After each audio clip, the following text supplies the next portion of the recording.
بسم الله الرحمن الرحيم. عن أبي هريرة رضي الله تعالى عنه قال قال رسول الله صلى الله تعالى عليه وسلم: لكل نبي دعوة يدعو بها، وأريد أن أختبي دعوتي شفاعة لأمتي في الآخرة. رواہ البخاری۔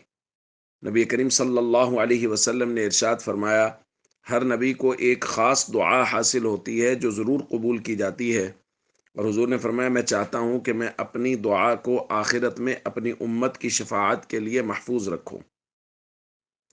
اور دوسری روایت میں جو صحیح مسلم کی ہے، نبی کریم صلی اللہ علیہ وسلم نے فرمایا فہی نائلۃ ان شاء اللہ من مات من امتی لا یشرک باللہ شیئا، اور یہ میری شفاعت انشاءاللہ ہر میرے اس امتی کو پہنچے گی جو شرک نہ کرتا ہوگا۔ دوستو، اس حدیث پاک کو سننے کے بعد ایک تو یہ بات بہت واضح معلوم ہو رہی کہ نبی کریم صلی اللہ علیہ وسلم اس امت پر کس قدر شفیق ہیں، کس قدر مہربان ہیں، کہ نبی کریم صلی اللہ علیہ وسلم نے اپنی وہ خاص دعا اپنی امت کے لیے محفوظ کر رکھی ہے۔ نبی کریم صلی اللہ علیہ وسلم کا کس قدر احسان معلوم ہو رہا ہے۔ اور دوسرے یہاں جو لفظ ہے نا فَهِيَ نَائِلَةٌ إِن شَاءَ اللَّهُ مَن مَّاتَ مِنْ أُمَّتِي لَا يُشْرِكُ بِاللَّهِ شَيْئًا، کہ یہ شفاعت ہر اس شخص کو پہنچے گی جو شرک نہ کرتا ہوگا۔ اس کو سن کے دو طرح کے ذہن پیدا ہوتے ہیں۔ ایک ذہن وہ ہے جو احسان شناس لوگوں کا ہے، جو نبی کریم صلی اللہ علیہ وسلم کے احسان کو پہچاننے والے۔ وہ سوچتے ہیں یار نبی کریم صلی اللہ علیہ وسلم نے کس قدر مہربانی کی ہے کہ آپ صلی اللہ علیہ وسلم نے میرے لیے، ہم سب کے لیے، ہم امت کے لیے اپنی یہ دعا محفوظ رکھی ہے۔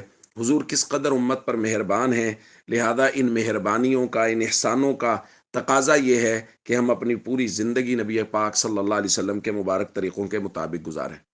یہ صحت مند، تندرست، احسان شناس ذہن ہے۔ اور ایک دوسرا ذہن ہے جو احسان فراموش ہے، بیمار ذہن ہے۔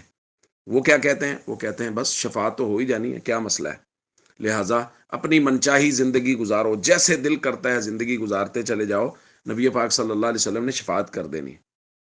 بھائی ہمیں یہ دیکھنا ہے کہ ہم نے بیمار ذہنیت کے حامل ہونا ہے، احسان فراموش لوگوں میں شامل ہونا ہے، یا احسان شناس لوگوں میں، وہ جو تندرست ذہنیت کے، صحت مند ذہنیت کے مالک ہیں، کہ نبی پاک صلی اللہ علیہ وسلم کے احسانات کو پہچانیں اور نبی کریم صلی اللہ علیہ وسلم کے مبارک طریقوں کے مطابق زندگی گزاریں۔ السلام علیکم ورحمۃ اللہ وبرکاتہ۔